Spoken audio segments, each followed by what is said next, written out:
Yes. This is our Christmas special of the Skee Locker, coming to you live from the Ski Crib. I'm DJ Skee, with the most anticipated shoe of 2011, probably the most popular shoe of all time, and the shoe that really personally begun the sneaker craze for me back when I was a kid in '95 and rushed out to grab the originals. Of course, I'm talking about the Jordan 11 white and black Concord releases that come out December 23rd, and we actually were lucky enough, thanks to the good people over at Jordan, to get my hands on a pair a little bit early. I'm gonna show you them right here.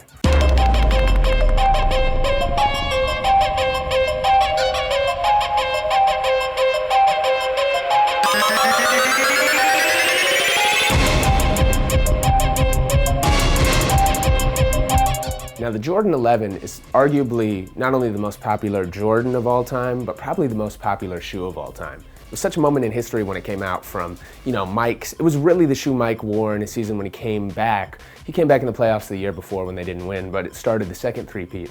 Of course, he wore it in the Space Jam, which is where we have the original Space Jam ones.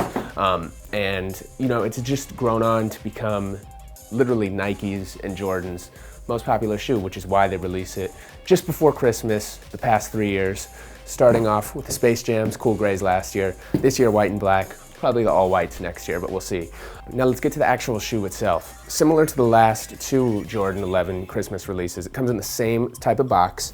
The box, of course, has, as soon as you open it up,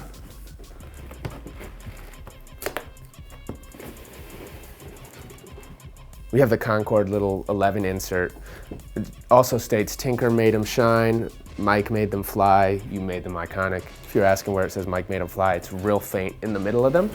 And now let's showcase how the shoe stacks up against the last retro, the Jordan 11s, which I have right here, from October 25th, 2000. You ask how I remember that date? It's because I actually got this card little sticker and saved them from when the first retros came out. You can see the release date. You can see it says the Air Jordan 11 worn by Michael Jordan in '95, re-released for the year 2000.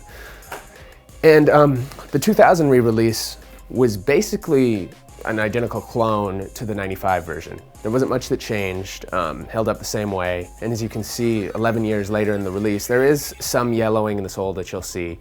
But that brings us to the first difference between this year's release and the original, or the first original retro. This year they've actually changed the sole up. It's now an icy blue. Now the second major difference that you'll notice between the originals and the retros is the orientation of the Jumpman. As you can see right here, this is the new release that's about to come out, which has the Jordan facing with the ball on the right side. In the originals and the original retros, they actually had it facing on the left side. So small details, nothing anybody's really gonna pick up unless you're a sneaker nut like me. Other than that, the shoes seem pretty identical. Now, one other difference in the inside that you notice with these shoes is the originals and the original retros had the Nike Air on the inside. And the inside of the new ones, it's just the Jumpman Jordan logo. So small detail, but if you wanna compare the originals, apples to apples, that's one thing that's different. You know I'm such a sneakerhead. I think I got literally 13 pairs of cool grays between the originals and the retros, because these didn't actually come out in '95, '96. They only came out the first time they retroed them. It was a new Retro Plus colorway. Then they re-retroed them last year, blah, blah, blah, but 13 pairs of those. With these, I mean, literally my favorite shoe of all time. It's kind of cliche now just because it's so popular, but I've been on this since '95. I remember watching everybody in the world have these and had to get them. I remember actually walking into Champ Sports back in Minneapolis at the Mall of America, getting them a day early when they came out.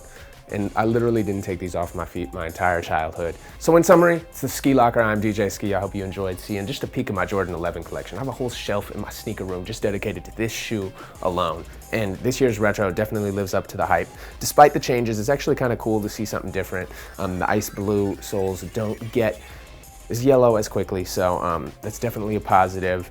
And there's gonna be a lot of these made, and they're still gonna sell out in probably half a millisecond. So if you have a size 11, I'm gonna be fighting you so I can grab more pairs of these. My personal favorite shoe of all time. Guess we'll see y'all next year, right? This is the only one left that they haven't re-retroed. So hopefully they come out with these. Till then, I'm gonna enjoy my time being a little exclusive until we meet again. Shout out to the good people at Jordan again for hooking it up. Merry Christmas to y'all. See y'all in the Skee Locker soon.